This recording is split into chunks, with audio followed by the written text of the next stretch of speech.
Hi, good afternoon, and welcome to the ninth and the last session of this semester's SunoikisisDC Digital Classics. This semester is digital approaches to cultural heritage. We really did save the best for last this time around. It's a very exciting session on archaeology, virtual reality, and gaming technologies. And there's going to be quite a range of different things covered in this. We're delighted to be joined by Coré Ferrer-Alcantud from the Universitat Jaume the First, and Andrew Reinhard from New York University, who you may better know as Mr. Archaeogaming, Dr. Archaeogaming,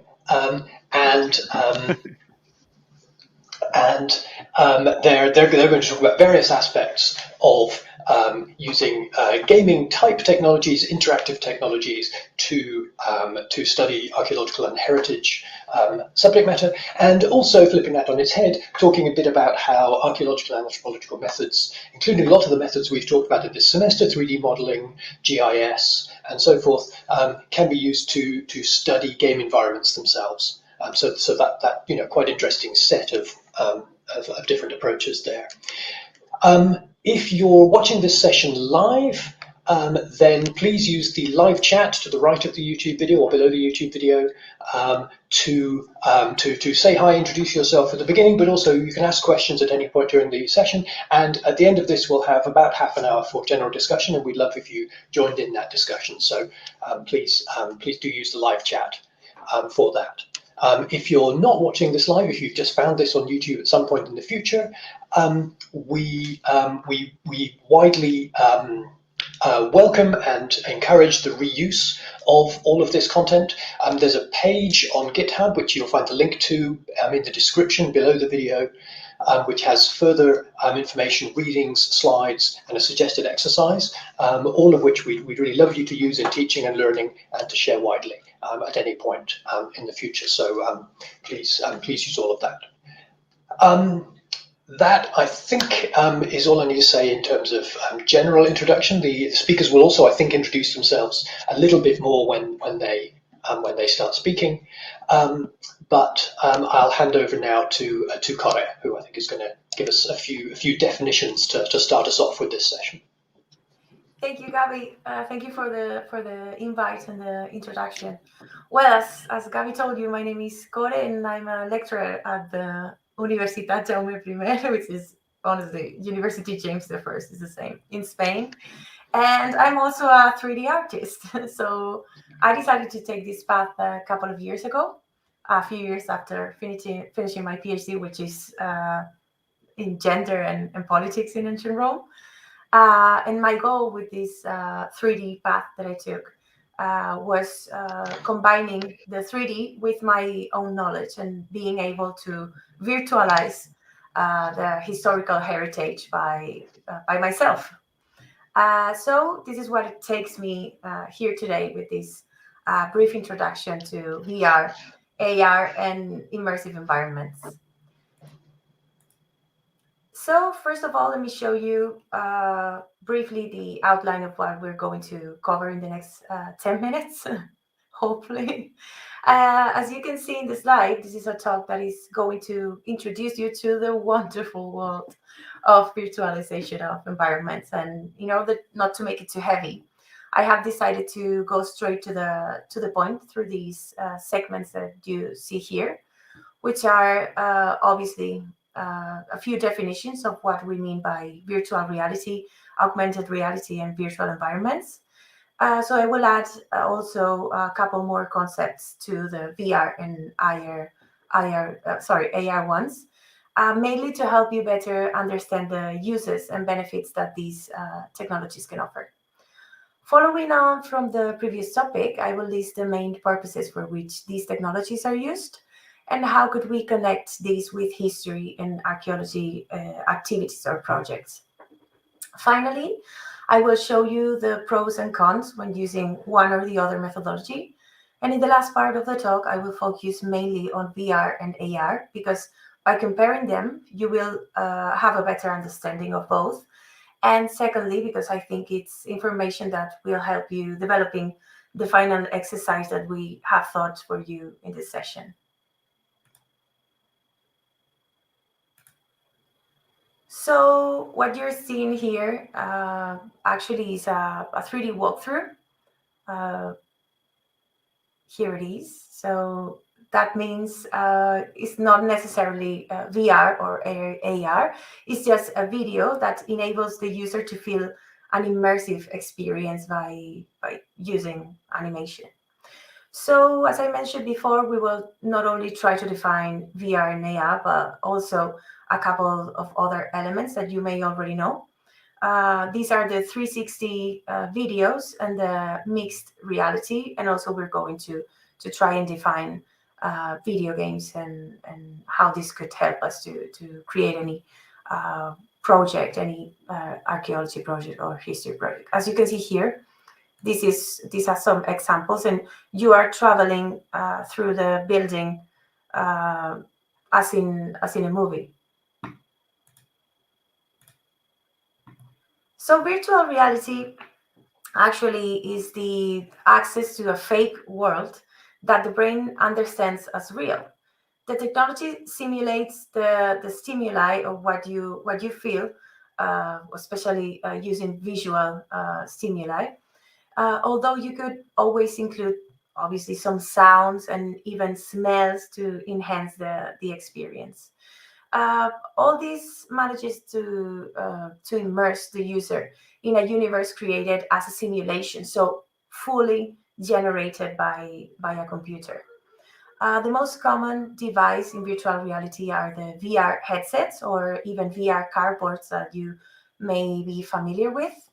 And this is a setup with the headset is a very expensive setup with a double screen to add a 3D effect to the viewing. And the image is played in the same direction as the user's head. So when you're moving, the headset is moving along with you, obviously, and you are experiencing the 3D environment as the walkthrough I showed you before. And it makes you feel like you're in some place that you're not. You can be in your room, right? So to enjoy this method, obviously the VR glasses or the headset are necessary, but you can be anywhere, as I told you, as long as you have Wi-Fi. That's the only thing you may need. And as you can see, you can create environments, you can create hands-on, virtual hands-on, and also the walkthroughs in a full immersive experience. On the other hand, the augmented reality, it means that the technology combines both worlds, the real and the fake or virtual one. The images that are put on this real world, the virtual images, are actually layers of visual information and are overlaid on an existing environment, on a real one. Therefore, it is possible to differentiate between one kind of information and the other. This helps us generating experiences that provide relevant knowledge about our own environment or past or historical environments as well. And we receive this information in real time. It can be played using any type of device, such as our own cell phones. And this means that you have to experience this in situ, so in the place that you want to put all these virtual elements on. Yes, you can use any device, right? But you have to pay for the trip or even have electricity sometimes because you need lights and just, for example, let's think about lighting. You will need light if you are in a cave, for example, and we know that is not a thing that we can find in some cave, for example, to experience art, rock art, something like that. Then we have, sorry, I didn't tell you. The slide on the previous slide, it has some game, some VR video game, but in this case, you're seeing an app developed by IKEA, which allows you to place the furniture that you can choose in the website. You can put it within your own room That's the best example of augmented reality. And also the filters on Snapchat and Instagram, that's also augmented reality. You need to track the space to put these elements in the real world. And on the other hand, for me that's the most amazing one. That's the newest. That's it's called mixed because it's a combination of the two previous ones of VR and AR. With this method, virtual environments are created based on physical environments or virtual elements introduced or put into real spaces. We might think that this is what happens with AR. However, what makes this technology unique is that this is not only about bringing visual elements and overlaying them on the real world, but mixed reality allows you to interact with those objects. So you are grabbing the objects, building some structures, replicating things, but you are doing it as you would do it on VR, but on a real environment, on the real world. This will need also a headset, as you will need on the VR, and obviously an expensive one. And the thing is that for the MR, these headsets are not as developed as the VR ones because it's not that famous, sort of speaking. But honestly, I was telling you, it is mind-blowing because it makes the fantasies of the 70s and 80s movies come true. You can see here the first Star Wars movie, and that was back in the 70s, and you can see this holographic animation. Obviously, that's not augmented reality back then. And down you can see one of the newest Iron Man movies, and that's what MR exactly is. Just picking a virtual element and playing with it, kind of. But this guy's not using any glasses or any headset. Obviously, it's a movie, but who knows if we get there sometime. I told you I wanted to talk to you about 360 as well. 360 is a technology that is based on a movie. This movie is played at the same time in the whole visual field, so which you can guess obviously is 360 degrees. And they are recorded with one or multiple cameras arranged in a spherical shape to record an image in this format. So you can, from the central point, you can take a picture or a video of everything that's happening at the same time all around in this 360 shape degrees. The clearest example here is Google Street View. These, yes, are static images, but you can imagine it as a video playing instead of these static images, in which you can move in the same way as you do now when accessing the map. That means that you could also use your fingers over your smartphone to watch it. And you will need also a motion aligning software, something like you've seen in previous sessions that happens with photogrammetry. It will be something like that, but in this case, the thing that is aligning these visual elements are in motion. This is a movie, right? So, oh, sorry, I made a mistake. I didn't put any images, but I'm sure that Andrew is going to show a few video games while he's talking. With video games, the rigorous, let's say, sense of the word, is that it is an electronic game that is displayed on a screen, which can be, for example, display in a platform, a computer, a cell phone, or a tablet, among other devices. However, this is obviously the purest definition. And yes, it provides a virtual environment, hence it's a digital or electronic creation. But that's not only it. For example, within the video game industry, games are made not only based on narratives and so on, but also on the technologies that are going that they are going to use. For example, VR and AR. So not only computers and displays to play it or to play with them. But in the case of VR and MR, they are also taking into account the headsets that are going to use, and that said, you will always need controllers to play a video game. So the way in which the interaction between user and environment is going to be developed, that's what turns it into a game or not. And this is this a game or not thing is where archaeology and history might come in, because we could use a game engine to create virtual environments, and they are not necessarily have to be games. It can be walkthroughs on hands-on, as I was previously telling you.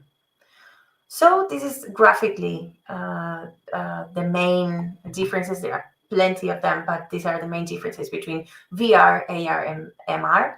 I told you that VR, it has to happen on a specific, it can happen, sorry, in any place you want, but you only need a headset and obviously the virtual environment, the creation, the 3D modeling and all the stuff. But the headset is so expensive that most of the people, they cannot have access to it. So that's a thing that will have some serious repercussions towards, for example, education.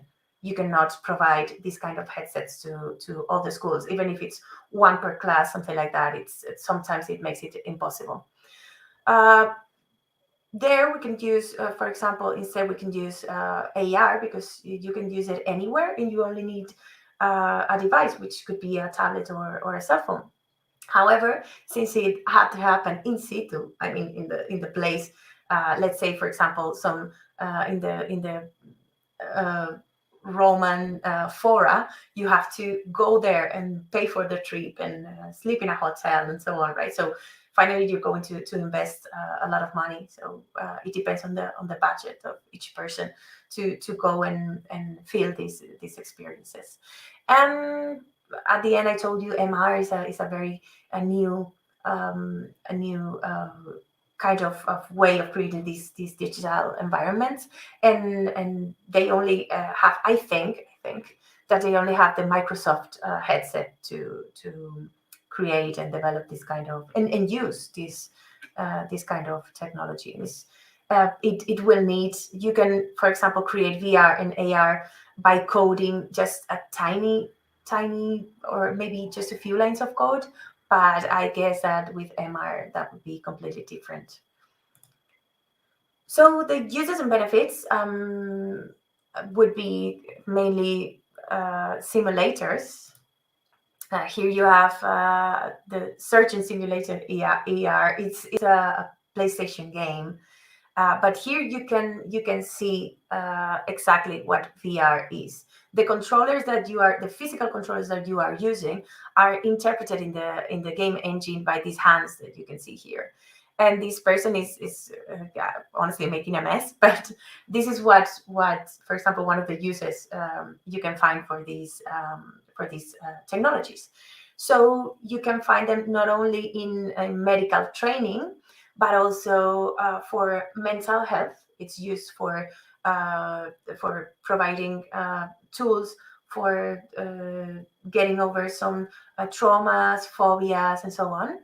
And also for sports, for the players and coaches for training. It's also used obviously in tourism, in museums, not only within the museum, but you could create a virtual museum, for example. That's an idea with a catalog. You can use it. I'm sure that you're thinking about education. You can do so many things with virtual and augmented reality for education. And finally, research, which I think it's the most difficult one for us historians and archaeologists to try and figure out. So what do we think? Obviously, I had to include the titles over here. But what's the best thing of creating a virtual environment and talking about, maybe if you let me say it this way, virtual archaeology?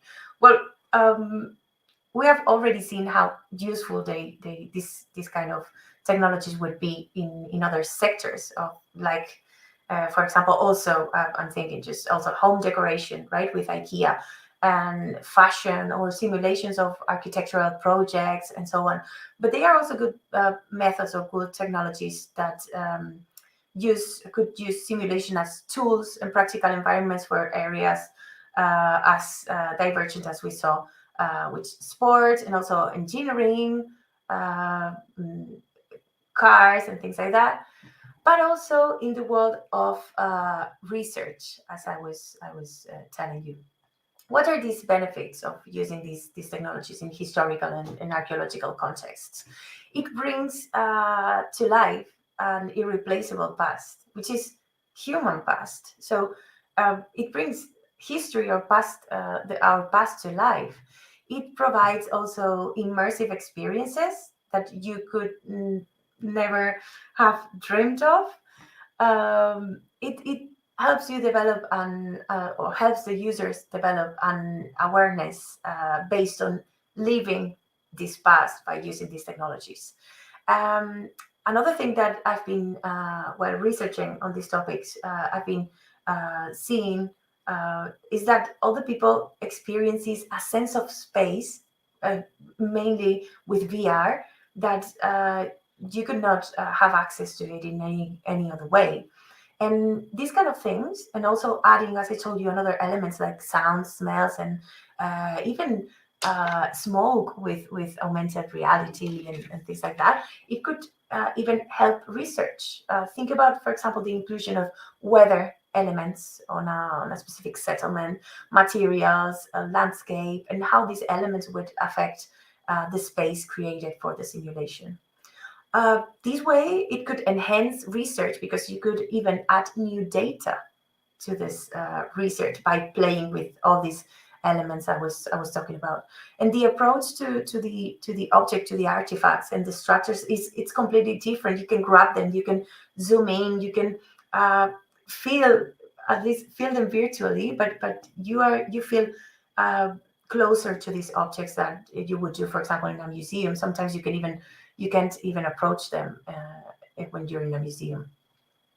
So in my opinion, the opportunity that these technologies offer, it's amazing. I mean, you can as you can see here in the slide, you can preserve severely damaged or endangered or even non-existent heritage nowadays, and doing it through a virtual or a 3D environment. So it has scientific value that comes out from these virtual experiences. And you can also, I just added some more with like mapping, cataloging, walkthroughs, making education more universal.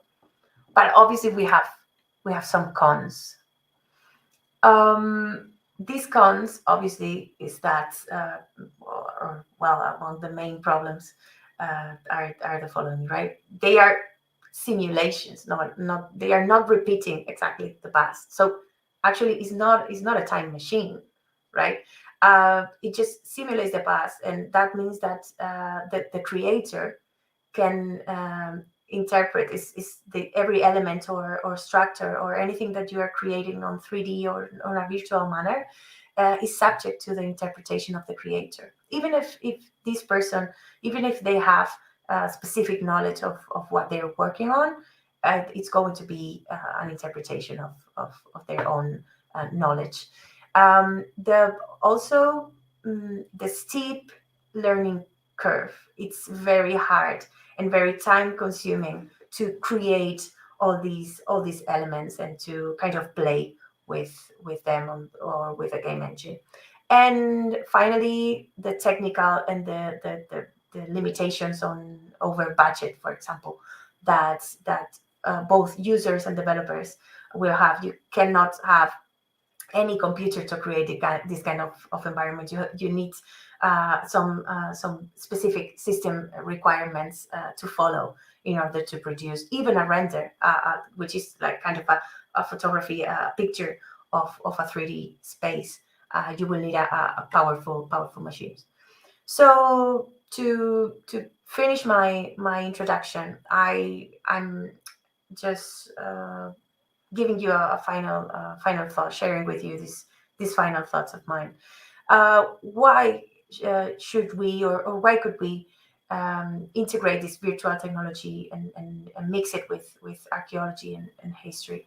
Well, we shouldn't, however, lose sight of something very important. That is that these technologies could help, or can help, or actually are helping historical research and archaeology. They should never replace them, neither in education nor in academia. But we must keep in mind that technology is advancing by leaps and bounds. And above all, after these last couple of years of isolation that we have lived, we have learned to live a more virtual life. And we have also learned to communicate in another way. And this way is the digital way, the virtual way. So VR, AR, and so on allow us to communicate our research through virtual models and environments. And this is very, very beneficial. And that's it with this final thought. As I was telling you, I'm finishing this little introduction, and I bring it back to my colleagues. Thank you very much. Thank you, Coré. That's great. Thank you. We'll pass straight on to Andrew. Hello, everyone. I'm Andrew Reinhard. I'm the Director of Publications for the American Numismatic Society, and I'm also a research affiliate with the Institute for the Study of the Ancient World at New York University. I started thinking about the intersection of archaeology and video games about 10 years ago now, and I wanted to walk you through a concept that I've been developing called Archaeogaming, along with other colleagues, that explores the intersection of archaeology in and of video games. And so we'll start with some reception studies, and we'll end actually doing proper archaeology in a digital space. And before we proceed to my slides, I just wanted to say that for people like Coré, they allow me to do what I do because they are creating these environments, they're making the art, they're conducting the photogrammetry to assemble these spaces and to make these places available for human habitation. And so if not for people like her, we wouldn't have places to do this kind of digital archaeology. So thank you, Coré. All right, I'm gonna launch my PowerPoint now, and we'll go to the first slide. And do let me know when you see that first slide. Yeah, it's up. Okay, great. So we're going to start with the low-hanging fruit, which is reception. That is to say, how do game developers and how do game players think about archaeologists and think about archaeology? And what presentation about Archaeogaming would be complete without a look at Indiana Jones? So I just wanted to have this slide here from one of the Lego series, which is awesome and horrible at the same time. You know that we don't use guns and whips and things on the archaeological site when we're doing our research, and so we do see the presence of firearms and the presence of lots of action in games like Tomb Raider, for example, or even to some extent Uncharted, where if you're an archaeologist, chances are you're doing things to understand a mythology, you're trying to save the world, you're finding magical items. And I am sad to say that really doesn't happen all that much. But it's fun. I guess that's why we have games like this, is because they are super fun to play. The ethics are maybe not so much, but there you go. One of the games that came out a couple of years ago, however, got it right. Heaven's Vault. This is by a company based in Cambridge called Inkle, which is a game available on PlayStation, on the Steam store, and on Nintendo Switch, where you play a woman of color who is a PhD archaeologist, who is unraveling mysteries about her planetary system. And so one of the great mechanics in that game, or one of the coolest things that you can do, is you can conduct epigraphy, which is basically the study of ancient writing in order to reconstruct a language. And the game lets you do it wrong. And so you can come up with incorrect conclusions and create a false narrative about what's happened. So it really plays around with notions of truth, while set in a very archaeological setting. So, if you haven't played that game, I highly recommend it. It's the best archaeology game I've ever played, and it rewards replay because it's got so much depth of content there. However, lots of games get it wrong, or they take the adventurer archaeology trope a little too far. Hearthstone being one of them. Blizzard Entertainment, which was recently acquired by Microsoft, are kind of public enemy number one when it comes to demonstrating archaeology in quotes in games. Here you go. Here's an archaeologist that they've got for you. You are in temples and you're breaking stuff and you're stealing things, and there's lots of looting going on. So all kinds of very bad behavior. And I love the slide because of the might of archaeology. Now, maybe that's accurate, I don't know, but in any case, you can see this kind of treasure crazed fellow in the hat and the khakis and everything, just losing his mind. And yeah, so archaeology, not so much.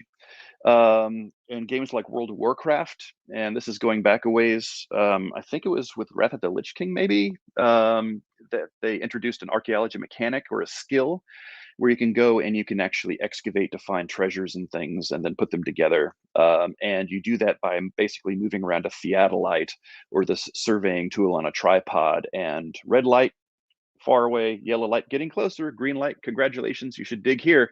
Again, doesn't work like that. Still kind of fun. But again, games can do better, I think. And it's really up to us as the archaeological community to be able to comment on these spaces. Why is this good? Why isn't this working? To use this in a pedagogical context, with students, to really kind of deconstruct the mythology of what archaeology is as a science. And again, evil treasure that you can find here. Yeah, we're always digging up specters and ghosts and horrible things that will destroy all of humanity and all of that. So, okay, great. Well, let's get to something a little bit less fantastical. With Archaeogaming, one of the components of the discipline is working with reconstruction of things and spaces that we use photogrammetry for. And when we say photogrammetry, it's basically using special cameras in order to photograph things in the natural world and then import them into tools that allow us to place them into the digital space. One of the best games and companies that does this is Ubisoft, and their Assassin's Creed series.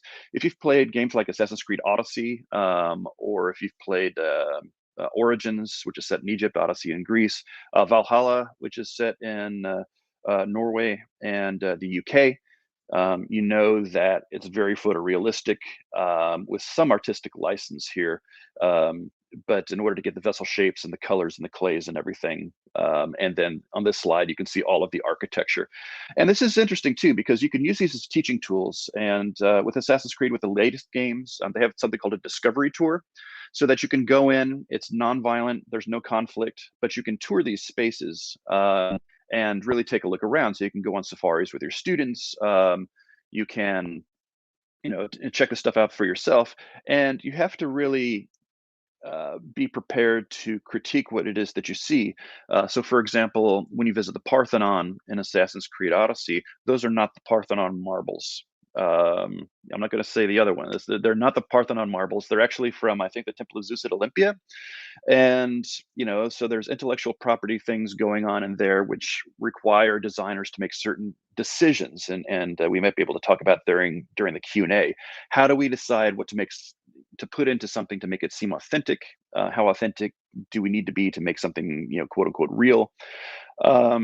And here's texture maps showing mosaics and paintings and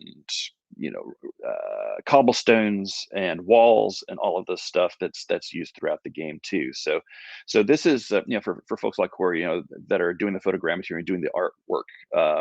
They're basically basing this stuff off of reality, off of pattern books, off of going to the sites themselves, drawing, photographing, taking video, and then bringing that into the into things like Unity, which Coré will talk about a little bit later today. I wanted to just say a quick word about artifacts. When I'm talking about artifacts in video game archaeology, I'm not talking about like, oh, I found a pot. What I'm talking about are weird things that happen in games that we are not expecting.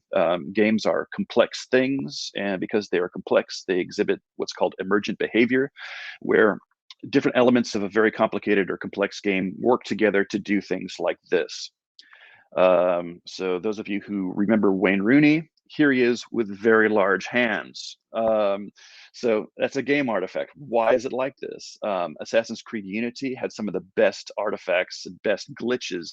Well, it depends. I mean, as a player, you're like, this is terrible, but as an archaeologist, this is great. So we can actually see, the game evolve over time. And as the games change, these artifacts disappear because they get fixed, they get patched. And so the only records we have are things that we photograph ourselves, things that we video, things that people put up on Reddit or other discussion spaces in order to preserve this stuff. Because if once they're gone, they're gone. And it's not like you can revert to older versions of some of the newer games. You can't go backwards in time. Okay. One of the cool things, Coré had talked about augmented reality and virtual reality. And I was playing Elder Scrolls V Skyrim, the VR edition, as part of my PhD thesis. And I had a headset that I got York to pay for, which was great. Thank you, York. And when I put it on, the game glitched out. And what I got was this kind of interstellar-like vision of basically infinite worlds that I could just jump into because my headset was glitched. And so all of these different windows opened up, showing me entry points into all of these different spaces. It's kind of like a tesseract, a four-dimensional hypercube of this kind of digital content, which was utterly bizarre. So something I wasn't expecting, but I was glad that it happened as a virtual reality artifact. And I went online later, and other people had reported similar stuff. So it wasn't just me and my hardware; it was just happening in the game at certain places. And you could reproduce it, which is cool. And as a scientist, you want to be able to reproduce what you find. As far as what we're actually doing as archaeologists within gaming spaces or digital, and I call them digital built environments because it's like a house or a church or something where you have people designing and building something for other people to come and visit and inhabit and interact with, and so you have the digital built environments, in this case interactive games, digital games. One of my colleagues, Jess Morissette from Marshall University, is doing the video game soda machine project, where he's taking a look at the presence of carbonated beverages and vending machines, in games, just as a way of taking a look at local economies, in-game economies, and then also looking at the blurred line between the digital and the natural. So if there is, like Coca-Cola or something, and they pay money to put their products into a game, all of a sudden you've got that real commerce going on in between these two environments. And so here's another screenshot of all of the versions of Tetris, for example. So when you're doing archaeology in the natural world, especially ancient archaeology, you might be working with typologies. Okay, here's a pot. Here are all these different variations of pot. Here are variations of the same pot but from different regions of the world or different regions of the Roman Empire, for example. Here are iterations of a specific shape of vessel. And so the same is true in games. If you played a silly game like Flappy Bird, on your phone, for example, you'll find 1,000 versions of Flappy Bird that are a little bit different. And the same thing is true here on the screen of Tetris. So you can do a typology of Tetris and a history of Tetris and a chronology of Tetris. Somebody's PhD project is waiting to happen. Other things that I've been doing as an archaeologist within gaming spaces and digital environments is I've been doing in-world photogrammetry, and we'll take a look at this in a little bit too. So, for example, when I was playing Skyrim, I was able to go in and use Skyrim's turntable for viewing artifacts that you pick up. I was able to turn that turntable in the round to make a video, and then I was able to slice that video up into discrete still photographic images and then put it into a utility like MeshLab or something. Yeah, MeshLab here, in order to create what's called a dense point cloud and then a mesh. And I actually was able to print this out. And so here we're doing photogrammetry of a 2D object that is supposed to be a 3D object that doesn't exist in the real world until you scan it and print it yourself. I told a colleague about what I'd done, and he said, "Congratulations, you've created a new kind of garbage." Great, thanks. So that's one of the things that I've been doing with photogrammetry in video games. One of the other cool things I've been working with are creating maps of digital spaces. So, I mean, you can go in, and this is a topographic map of one of the regions in Skyrim that I've been able to manipulate in QGIS, which is open source GIS software. Other people who use ArcGIS all the time. I like QGIS because it's open source and free. And other things that I've been doing, and I'll show you this too when we get into No Man's Sky a little bit later today, is doing remote sensing, non-invasive archaeological exploration of landscapes, for example. So on the left, you've got a field in England, taken from a drone, and you can see the footprints of various buildings and other structures there. And then on the right, you have something from the game No Man's Sky, where those little circles, those are actually plant farms that have been buried under, I don't know, 10 meters of overburden. So you actually have to excavate to get down to those plant circles, and those circles are not natural. You actually have to be a human being to build them. And we can talk a little bit later when I'm giving you a tour about how this happened and why it happened. So, remote sensing is absolutely possible in these digital game spaces when you're taking a look at how people are interacting with the environments that they're given. Here's a state plan of a cave system that I found investigating No Man's Sky. And in this system, people had left communication stations, little messages in bottles. And then here's a grid overlay of another space on the old capital planet within No Man's Sky for a place called the Galactic Hub, where you've got like 70 messages of people who left the planet. And why did they leave? Because there was a climate change event that forced their evacuation to a more temperate climate. So when Coré was mentioning earlier about how people interact with the climate and the landscape and what it is that they're making, this is proof positive that they absolutely think about this stuff. And sometimes the environment is just too hostile to stay, so you have to move to someplace that'll support your life. One of the most recent things that I've been doing with my colleague Sarah Zaya at Harvard University is doing drone photogrammetry of procedurally generated landscapes within games. So one of the cool things about No Man's Sky is the fact that it's procedurally generated. That means that it's made by algorithms, it's made by math, and nobody's been to these places before. And when you show up, the world gets created kind of as you watch. As soon as you get there, the new world pops up, and nobody's seen this before. Nobody programmed it.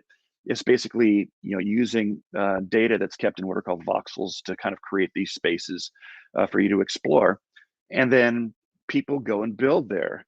And so what you see on the screen here is somebody's built a little house in this landscape that didn't exist before. And so I wanted to map the terrain, map the building on the terrain, and then bring that into GIS software in order to create a terrain map and a topographic map as well.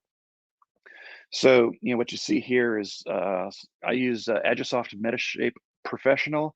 It's a free demo, but you can buy the full version too. I think it's a couple $100. There are other open source versions available that you can see that the images that I was able to take using my drone, and with these games, you have to kind of figure out how to hack them so that you can do these kind of aerial photography in order to get really good photos of whatever it is that you're trying to explore. And so in this case, you put the game into photo mode. You go up about 30 meters, above the level of the ground, and then you snap your photos. And then you go to the next space and you do the same, and the next space and you do the same. And then Agisoft stitches all that together in order to produce a terrain map like you see here. And the color is natural. And then finally, the output is to create a 3D map that has contour lines. So in the center of this map, you can see the human-made structure. within this landscape that was generated by an algorithm that nobody'd seen before, but somebody noticed it and decided that that's the place that they'd like to live. And so all of this is kind of moving forwards with archaeology into understanding how people build for themselves in these digital spaces. And, again, like Corey said earlier, we've been, 2 years in the pandemic, and more people have gone this direction. They've been buying games, they've been living in them, spending a lot of time, money, and emotion in this stuff as well. And then, almost done, guys. Places like the University of Illinois at Chicago are actually training archaeologists using VR. And so, Corey mentioned this at the end of her presentation, where they're actually building VR spaces, and it's not as scary as the surgery simulator, which I thought was just terrifying. But it looks like when you put the headset on, you actually go through and you train, how to read stratigraphy, how to work with the tools, how to interact with the environment that has archaeologically sensitive material in there. So that's what they're doing at UIC. And Corey had mentioned about augmented reality, basically visiting a physical space, holding up your tablet or your smartphone, for example, or back in the day, Google Glass, and having an overlay, show up to give you additional data. And one of the exercises that we're recommending is thinking about heritage and augmented reality and what you might be able to do for your local area for integrating something like Pokemon Go. It doesn't have to be Pokemon Go; it could be something else. But here we have Pikachu visiting Stonehenge, just as God intended. So, in any case, there's plenty of potential here. I wanted to give you a very brief overview of Archaeogaming and its various flavors, and a little sample about what I'm interested in and what I'm up to. A little bit later today, I'll be giving you a tour of some archaeological material made by people, but in digital space. So thanks for your time. Fantastic. Thank you, Andrew. Great. So now I believe Coré is going to give us a very quick overview of a couple of pieces of software that you might use for creating this sort of tool. Over to you, Coré. No. Yes, I'm playing a bit with Unity, which is the game engine that we're going to use. Let me first of all share with you what the hub might look like. If you want to, Gabi, I can share the screen. Yes, please do. Yeah, you share your screen as well. Okay, 1 second.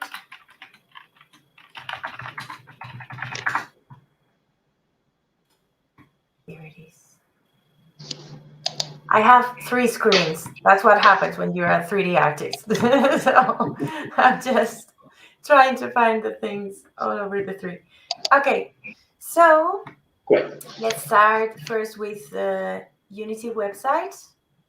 Unity is a game engine. So as Andrew and I were talking a few minutes ago, you can use them to create not only games, but a lot of things. So anything you can imagine for the project or the exercise after this session would be welcomed.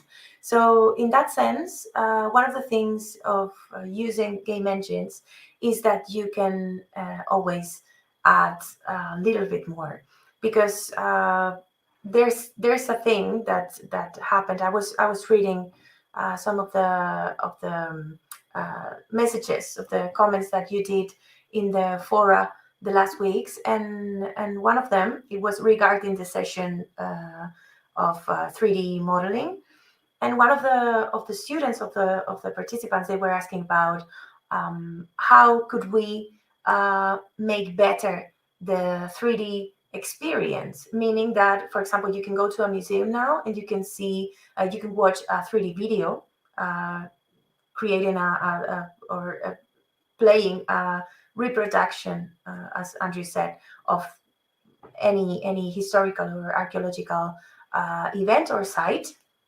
But now we feel like we've seen it all. So when we see a 3D environment or 3D image, we feel like it's an actual picture. So we don't sense anything else.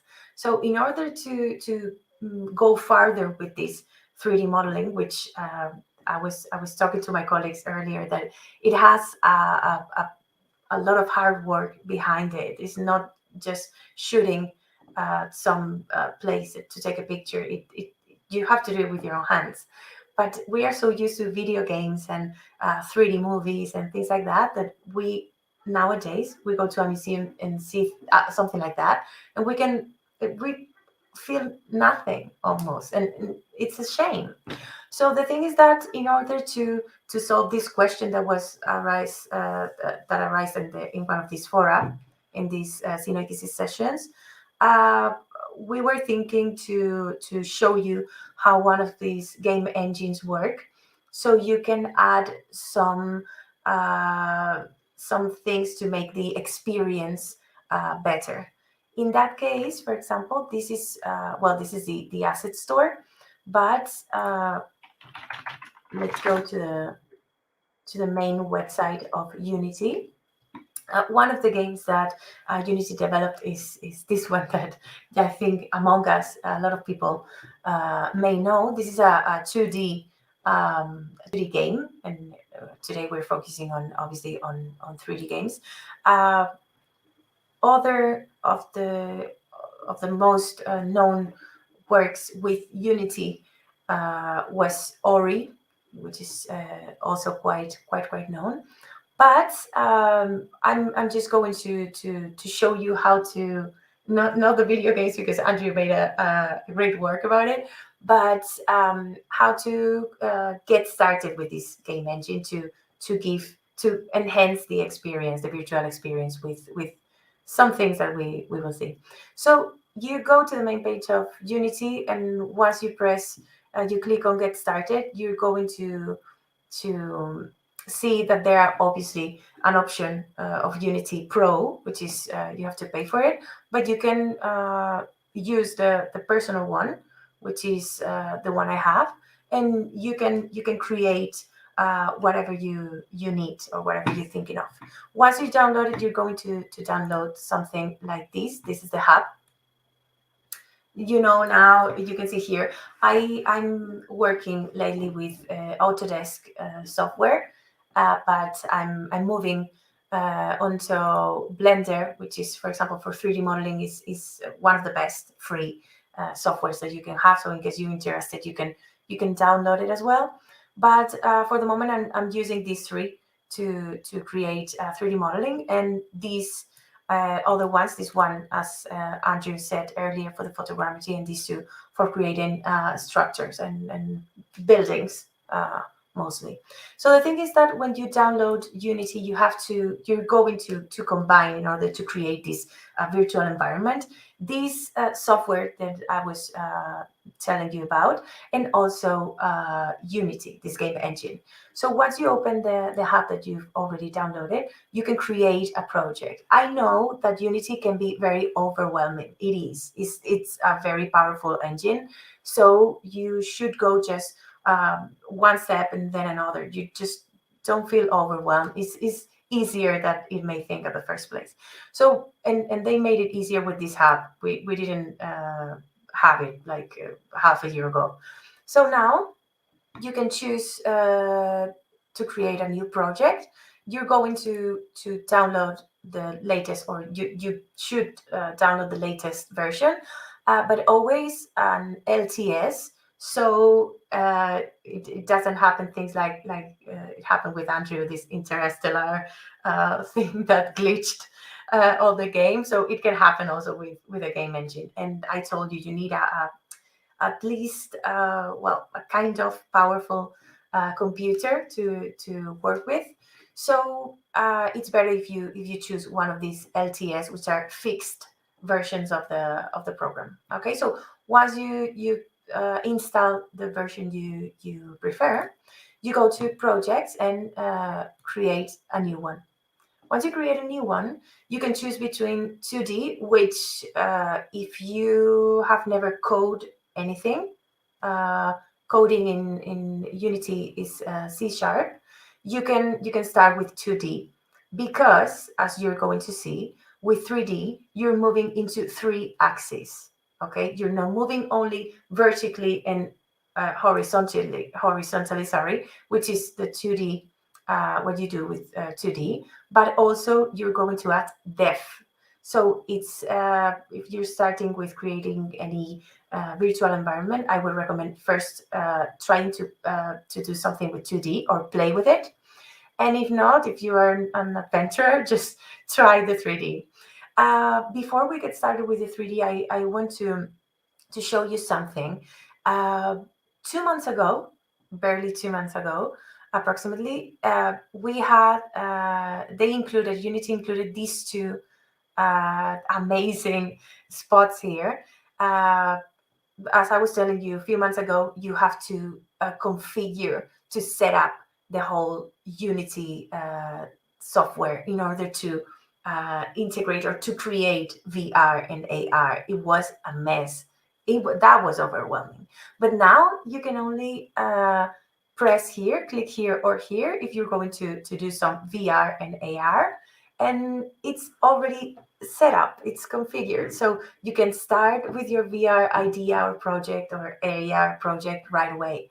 But obviously, I'm going to recommend always the 3D for at least playing in the first place. Okay, so once you open it, it's going to take a lot of time because it's kind of slow.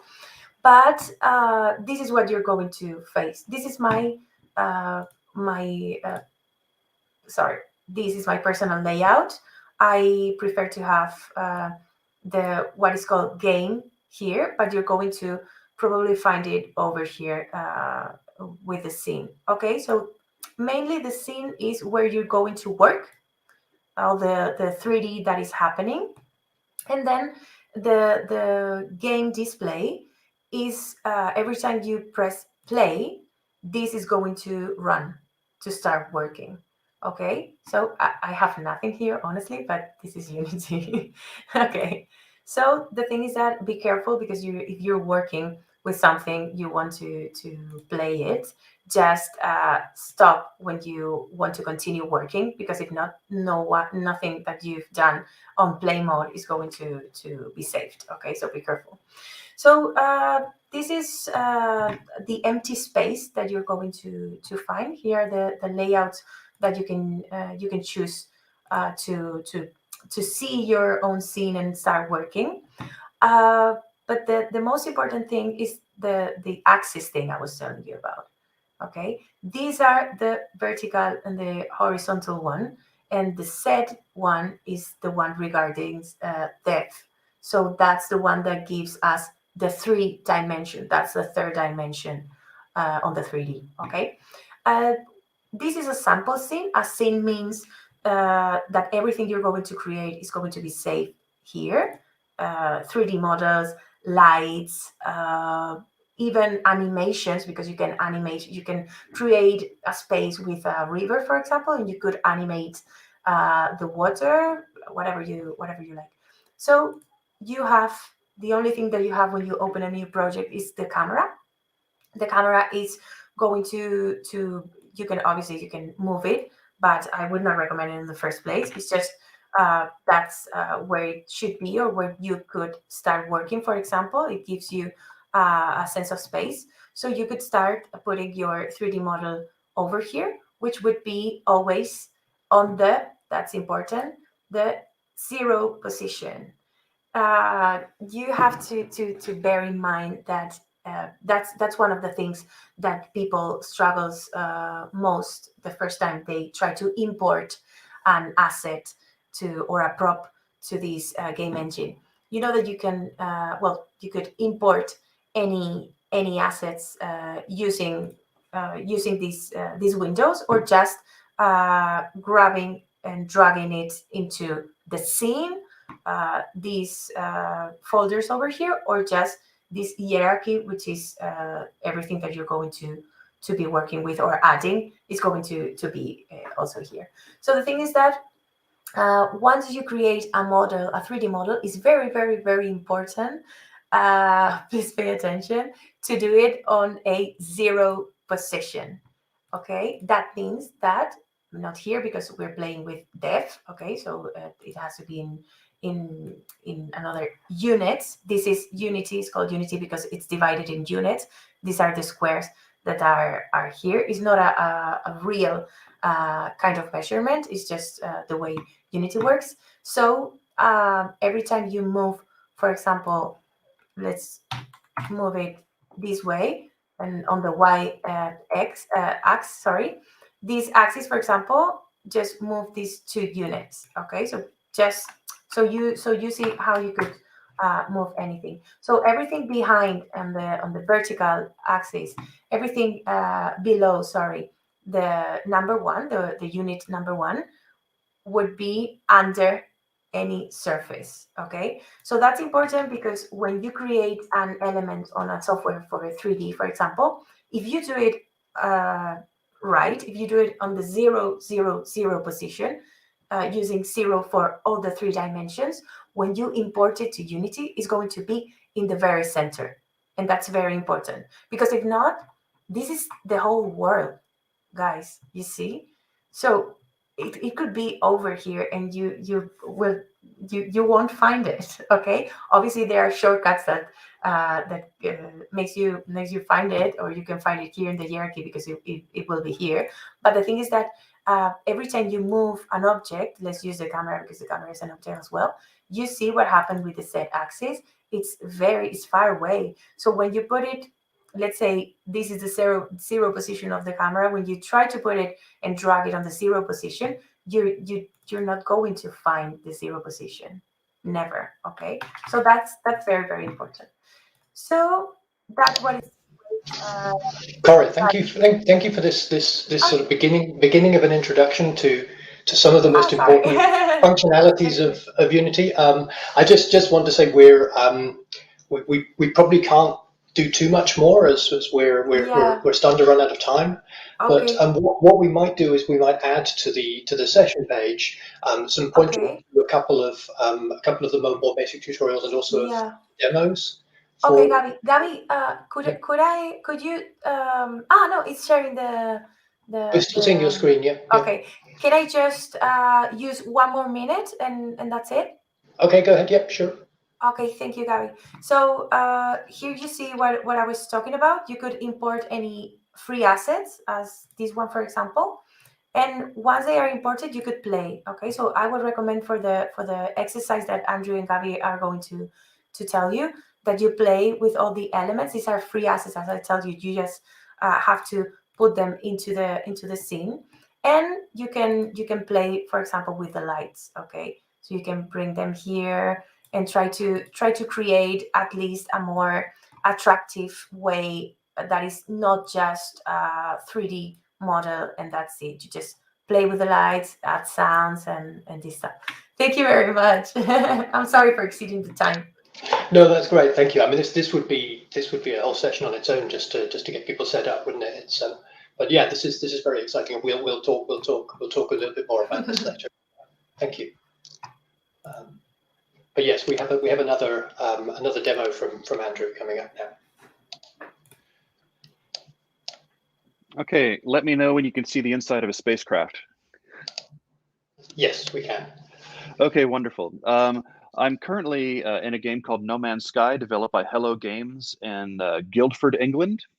And I'm going to step outside for a moment so you can see where I am. This planet is one that was created by an algorithm about 3 years ago now. And you can see that there are these markers on the horizon which indicate human settlements. So these are places that are made by actual living human beings inhabiting this space. So I'm going to go take a look at one. And the reason why we're doing this is because I was very interested to find out how human players actually build in alien environments. All right. And so hopefully it won't be too long for us to go and find one of these. I'll go up here into the atmosphere and we'll.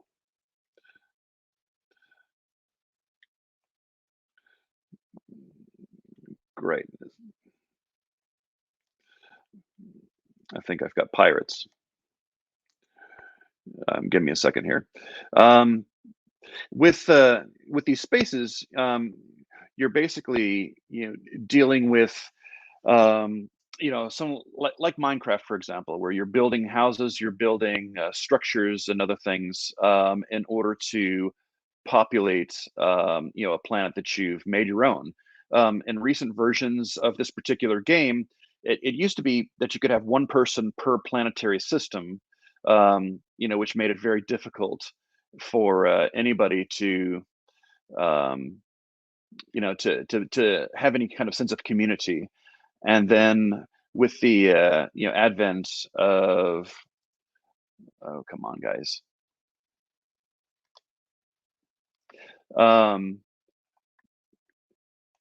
Man, it's been such a long time since I've actually gone in here. This is bad. I may have to record this again, for the group in a little bit, in order for us to actually go and see what it is that I'd like to show you. If we can hold on for just another minute, we should be able to get there, and then I can do another video also for this particular thing. But with No Man's Sky, you're dealing with a galaxy that's the size of a galaxy. And so that's a lot of space for people to occupy. And so people started to cluster together when they were able to form communities. For example, a space called the Galactic Hub, which has hundreds of human players that work together in a community in Reddit, and they have a game wiki, and then they get together on shared worlds in order to build communities and cities and to interact virtually, even though they're spread across the entire face of the Earth. So in just a couple of seconds here now, about 20 seconds, we're going to touch down. I haven't been to this particular base, so we're going to actually go and see what somebody's built. And these are temporary structures. When No Man's Sky updates, a lot of times the structures that are on these planets get buried.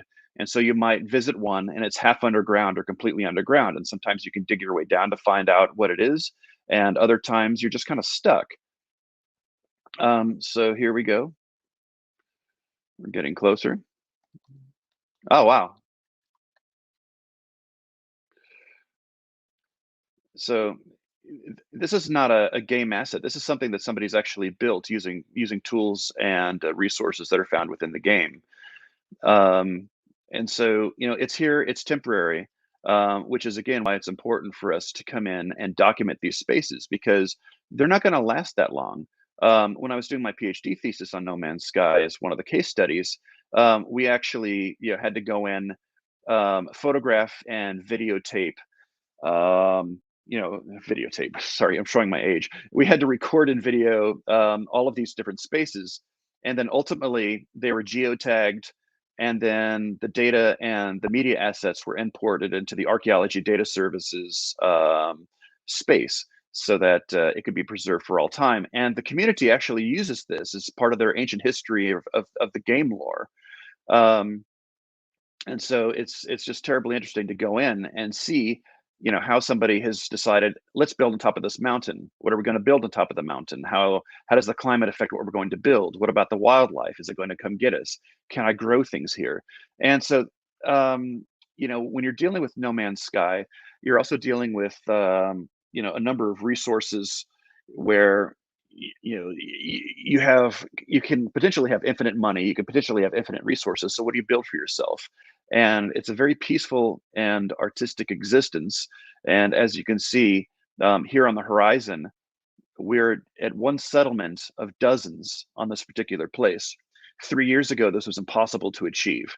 But as the game evolves, so do these environments. And it's very interesting for us to come and take a look at what people have built. I'm going to back out of here for a moment. This is going to pause the live stream while I switch games. And because Gabby is in control of the clock, I am okay to stop there just with that brief demo, or we can take a quick look at Fallout 76 depending on time. So let me know what you'd like to do. If it's a quick look, then like 5 minutes or so, then I think, yeah, that would be exciting. Yeah. Okay, very good. I'm signing into Fallout 76. It'll be a second for it to resume the live stream. Sure. So for those of you playing at home, Fallout 76 is the latest incarnation in the Fallout series from Bethesda Studios. It's run by ZeniMax right now. And it is kind of a fakey MMO, a massively multiplayer online game, where instead of sharing a galaxy with thousands and thousands of players, every time you log into the game, you get a map that is populated by 30 people. So it's a very discrete community, a very discrete set. And those people who are working in Fallout 76, you can build your own camps and bases to share with other folks. Let me make sure that I'm streaming at this point. We're going to bring back the stream. Hold on a second. Okay, going live. It'll be about 10 seconds for me pushing the button for you to see what I'm seeing on the screen. So in Fallout 76, you have a collection of 30 people every time. There are 30 different people every time you log in.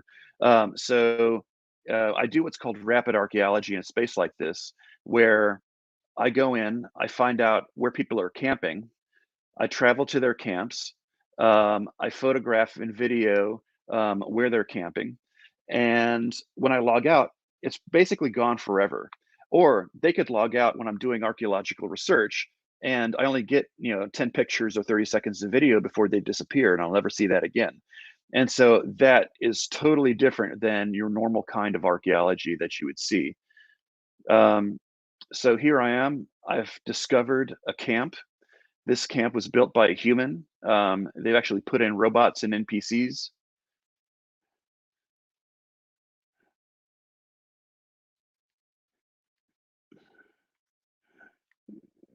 And so it's basically, people who are, building on in Fallout 76, they're basically, creating their own homes for themselves. They can do science labs, they can do bunkers and all of this stuff. And in this case, somebody's built themselves kind of a shanty town with some stills for making whiskey. And so we'll do 1 minute to run in this direction and see if we can't find another camp. Okay, so in this instance, the person who is building here, they've built themselves a hatch, and then they have a little projector here which allows them to build in the space. So all I wanted to show you here was that in this particular map, there are several places where you can build. You can build anywhere on here, and we'll go to one more place real quick. And we'll see what this other person has done. And the thing about Fallout 76 is that these human players are actually there. They can hear you and they can speak with you in real time when you visit. So you can, as an archaeologist, ask them questions, so you're creating a basic ethnography of this kind of thing. Okay, here we are. So we've landed in this person's camp. It looks totally different from the other person's camp that we just visited. So they've made a tower. They've got lions from the New York Public Library. They've got turrets for protection. And so you can inventory all this stuff. You can map it, you can film it, video, photograph it, do photogrammetry of it, talk to people who are living there to create an oral history of the settlement of this particular game. And so that's basically what I wanted to show you. I'm going to stop the live stream so that we have time for a little bit of discussion. And again, I know that was really fast, but at the same time, you can kind of see what it is that I'm up to when I go into these games that are occupied by human players. Great, thank you so much. Yeah, so I mean basically what you've talked about here is it touches on everything we've done this semester. We've talked about ethnographic approaches to cultural heritage. We've talked about 3D imaging and modeling. We've talked about GIS and other geo approaches. Anyone who's been following this whole semester will have tried out photogrammetry, and so we'll have a sense of what that's about. They'll have played with QGIS last week, so we've got a lot of context here, and we're seeing this used in novel and exciting ways. So this is very cool. It was nice that we got a sense of how you might go about building these sorts of environments, as well as the sorts of things we might use existing environments for as users or as scholars of these environments. We probably don't expect most people following this course to actually go in and build an entire video game. Although it may be that someone who's doing it is excited enough by the possibilities that we've raised here, that when we talk about the exercise, which we can talk about in a moment, that, you know, when we say sort of look at some existing games and think about how they work, and then design your own game, which might, you know, just be as much as, you know, writing a few notes on a piece of paper and saying what you would like to be able to do in this game, that someone will actually be excited enough to say, well, actually, I'm going to go and look at some of those Unity tutorials that Coré sort of teased for us, and get a sense, you know, and actually see if I can build, you know, a prototype version of this, or one of the other tools that you mentioned. So, you know, this could be really really cool. Anyone who's watching live, please feel free to post more comments or ask questions in the live chat. There's one comment that the VR headsets are becoming a lot cheaper, of course, now. They're not entirely out of reach, but it's still the case that even if we get one as cheap as £300, and I haven't seen a very good one that cheap, unless you're just talking about, you know, the cardboard headsets, as you say, or not literally made of cardboard, but the ones that are just a frame to put your cell phone in. But even with a £300 headset, you know, that's within reach of, you know, someone who's going to use this seriously for research or gaming. But you wouldn't want to buy 30, you know, for a class. You know, you just couldn't. Or, you know, someone who's just wants to know more about this because we've talked about it in this class isn't going to spend £300 on a headset that they might then never use again. So it's still out of reach. I think that's fair to say for you know, for a lot of users. But actually, I mean, the cardboard ones work quite well. I mean, I say quite well. I've actually never used a non, you know, cardboard build. I mean, as I say, not actually made of cardboard, but the one where, you know, it's something that attaches your cell phone to your face. I've never used a commercial headset. I think one of the cool things, I've got both. I have the plastic thingy that you can put over your eyes that you put your phone in, which is cool. And, you know, it was $5, and the cardboard is super cheap too. And you can even just print out schematics and make your own, you know, for whatever device you might have. But it really lowers the barrier of entry for exploring, you know, augmented and virtual reality. And, you know, the fact, as an archaeologist, I need to communicate what I'm seeing. And this was very difficult for my committee, for example. You talk about all this stuff and they're like, we don't know what you're talking about because we can't be there. So you film it. You do a stereoscopic video, and then you share that with the device. And then it makes these spaces, you know, being able to play a game and to work in a game has an element of privilege to it. You know, I have to pay, you know, $60 for a game. I have to pay X dollars for, you know, other kinds of hardware, you know, to run it on and stuff. But if I'm trying to tell someone, you know, who's alien to gaming, they just don't know what it is. You know, having a very inexpensive headset or a free one, and if you happen to have a mobile phone, you know, that has a screen on it and internet, okay, these are a lot of things stacking up now, but still, it lowers that bar of entry so that you can actually have something comprehensible, saying, I'm in a game, I saw these spaces, here's what the landscape looks and feels like, and they get it. And so, you know, having that, you know, has you know, it's been a great way to communicate this kind of archaeology.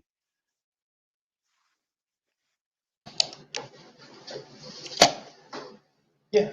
Does anyone else have any sort of comments or questions internally, as it were, for each other before we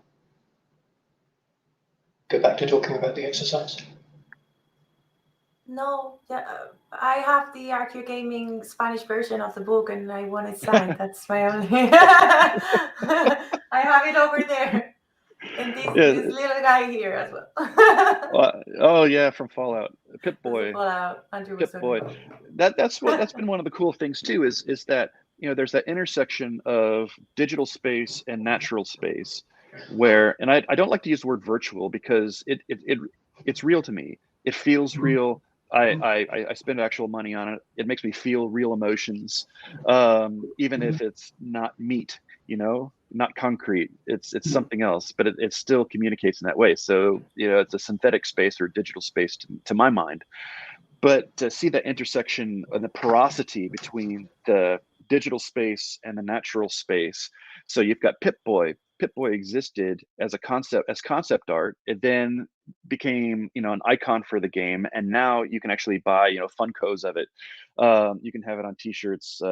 You can buy your own Pip-Boy for your wrist if you want to get the hardware, and you put your phone in there. And so, yeah, the economics of this and the way that it facilitates this kind of back and forth communication across the boundary, it's that boundary is getting thinner and thinner and thinner, which again makes things really interesting because it's no longer like digital archaeology. It's archaeology that happens to have some digital stuff attached to it. I guess that's a comment rather than a question. I have so many questions and so many comments and things that I would like to bring up that I think we really need to do another session next year on just issues, concerns, uses, how can this be used in museums, what issues it brings up, how it helps people engage with the collection. So I'm having so many thoughts in my mind at the moment. But yeah, let's go for the exercise, I think, as we are running out of time. And then, definitely let's put together another session on discussion and how people use this and benefits and all that, because I think it's super interesting and it brings something new. Thank you, Paola. Definitely. Yeah. I think this should probably be. This is a conversation to take elsewhere, but this should probably be more a workshop rather than something that we have to try and get done in an hour. Because there's so much more that we might do with that. So that'd be a very interesting conversation to have. Great. Do we want to talk about the exercise very briefly? So again, if you're following this on YouTube, below the video there is in the description there will be a link to this page on GitHub, which is the session page for session 9 VR and archaeology, and at the bottom of that page there is a description of the exercise, and there's 3 parts to this exercise, and the third part is optional, and it's the part that we hope that maybe at least one person watching will be inspired enough by to go away and do. But the first 2 parts, I don't know. Does anyone want to start with a summary of one or other of those first 2 parts? Well, I'll start with the first part. You know Itch.io better than I do, Andrew. Do you want to? Oh yeah. If you all go to itch.io, Itch.io, ITCH.io, it's a collection of mini games that's created by the community for just for entertainment, to entertain each other, to entertain themselves, and also as a project space for them to show off what they've done as like class projects or things that they've set for themselves. And I was really surprised to find out how many archaeology games are there, and I should say archaeology with quotes, because there's a very wide interpretation of what archaeology is, what it can be, and what you do. It could be like running away from mummies, or it could be actually like doing pottery reconstruction, or something like this. And so there also are a series of games, and you can search in the little keyword search box. You can search for VR, search for AR, search for archaeology, and all of those games that come back will allow you to explore this intersection of gaming and cultural heritage, of digital heritage, and how people have interpreted this. And so you can consider, creating little games like this yourselves. You should also play a few. And this goes beyond good or bad. It basically is what was the intent of this particular game? How is it designed? What is it trying to communicate? Does it communicate it well? Is there accuracy? And then go on to the next, so that you can really have a good understanding about what people are doing when it comes to digital entertainment, instruction, education, and the like, for a space like this.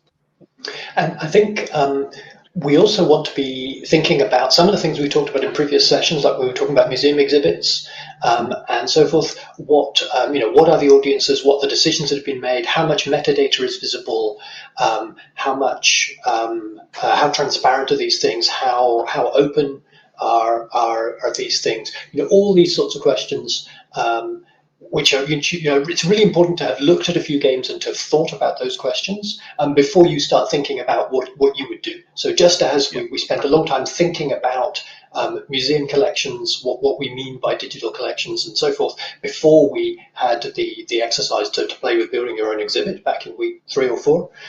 Similarly for this, we're not going to, unless you do optional exercise part 3, actually build an entire game. But before you start thinking even about what you might do with such a game, really think about what people have done wrong and what the possibilities have been, or done right or wrong, in previous examples. That as Andrew was saying, and as some of the examples in the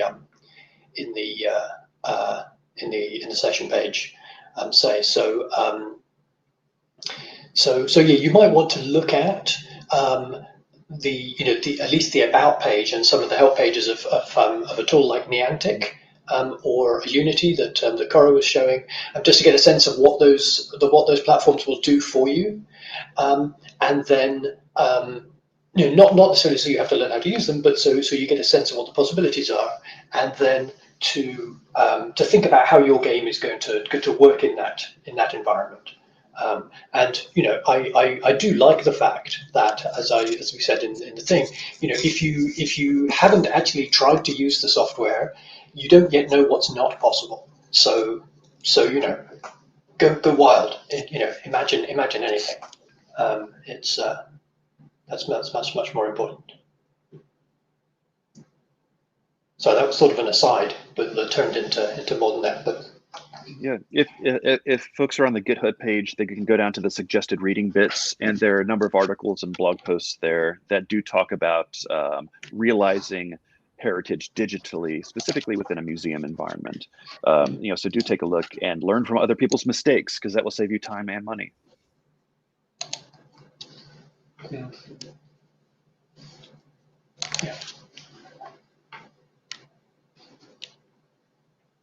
Great. And yeah, if you're following this as part of an organised class, obviously your instructor will have told you some of what they expect you to do. But one thing that I would suggest, and as I say, for my students, this is more than a suggestion, is to come along with your ideas. And if one way of sort of helping to express this and to record this and share this would be to draw a picture, whether that's on paper or using some of the software, just show this is the sort of, and it can be as crude as you like, and say there's going to be this sort of environment, there's going to be these are going to be the possibilities. This is the archaeological realm that I'm interested in this exploring. These are the lessons that I'm hoping that people will take from it. These are the ways in which they can use this to learn, or some of the things that they will be able to find and manipulate and so forth. And just think about some examples of play and what you will do with them and why why you're doing it. And one answer, a perfectly valid answer for why might be because it's fun, right? Because that's important. I mean, if we, no matter how serious your research, if it's not also fun, why are you doing it? unless you're saving people's lives, but that's not usually what archaeologists are doing. I'm thinking that maybe if they feel lost about creating this game because it's an abstract thing, things like that, when you start developing a video game, you always do it with a document which is called GDD. It's game design document. Internet is there are plenty of templates of GDDs. I'm going to, here it is, GDD. So they can just download any template, the simple one that they can find, and maybe that could guide them to develop the game. Obviously, it's going to ask them about financial stuff. Okay, we can just or maybe use it, for example, as the things that we said about the headset and things like that. So they can also use it to let us see what the problems might be. As Paula was saying, that she was, for example, thinking about solving some problems and stuff. Maybe the budget, it's always a problem. So yeah, which comes into the question of audience. Who do you expect to be doing this? If this is targeted primarily at students, then or at school children, then the institutions who are going to be using it are unlikely to be spending large amounts of money on it. So you're probably not talking about a really expensive game that a studio is going to spend millions on developing. But if you're imagining a more popular, a wider audience, then that is also has educational value, as it does. I mean, Assassin's Creed Odyssey or whatever was incredibly educational in various ways, or at the very least, it was useful engagement and stuff. And so there's no reason why these things can't be both. But it does impact, as you say, on the budget, on the audience, on what you think you're doing with this. So yeah, these are all useful things to be thinking about in this game that we're not really going to develop unless someone does. But yeah, it's worth thinking about. And what are the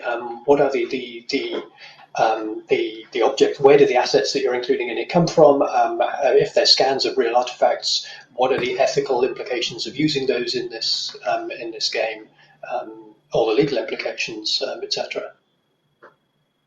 Yeah. Also, in terms of obsolescence is another of my main issues. Because museums and institutions in general take so long to implement these technologies that when they finally do, they are no longer up to date, or they are so outdated, people are not using it anymore. So yeah, that's another important concern. I would say budget, but also obsolescence and sources, documentation. Yeah, so many issues. Right, and that's something that gets built into the project plan. I remember visiting Jorvik Viking Center and talking to the people there, and they said that they were planning some VR stuff, and they had a planned end date. We're going to use this and pay for it for 2 years, and then it's going to finish, and we're going to do something else. And so they had built in that it wasn't future proofing; they just knew that it was going to die and become obsolete. And so they said, 2 years and we're done. Go on to the next thing. Yeah, and then what happens with it when they are done? Who is it a store somewhere? Is it still available? Can people access it after that? That's another.